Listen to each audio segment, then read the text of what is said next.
president of my seminary used to tell about a painful chapter in his story that I want to also share with you this morning. He grew up as the son of a strict Baptist pastor who they would sit around the dinner table, and before they could eat, they would have to recite that day's passage from Scripture before they could have their dinner. An extreme, maybe something that he didn't appreciate when he was a teenager, but it was something they did every night. And then his family hit a crisis point. His mom decided to leave his dad and to go back and live with her family in Texas. His dad couldn't handle it and just left him and his brother there by themselves in their house. And so Dr. Barnes and his brother, both teenagers, they decided to go find their mother. They had an address for family, didn't have a car, didn't drive.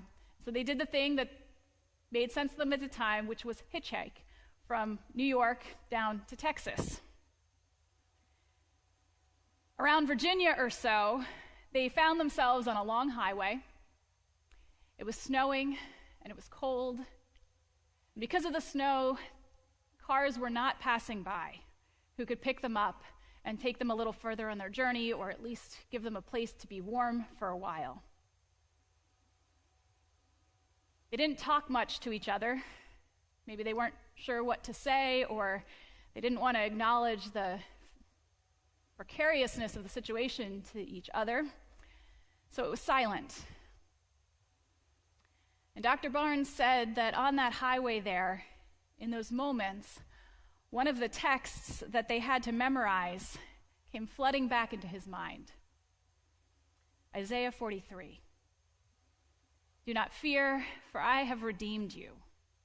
I have summoned you by name. You are mine.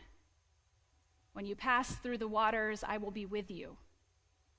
And when you pass through the rivers, they will not sweep over you.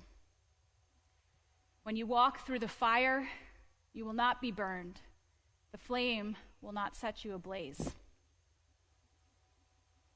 The words surrounded him like a vapor, and he repeated them to himself as they walked and as they waited, not sure what would happen next.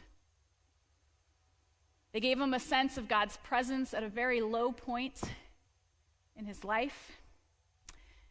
And he says that those words and the way that they came to him are a reason why he ended up believing in God from that point forward.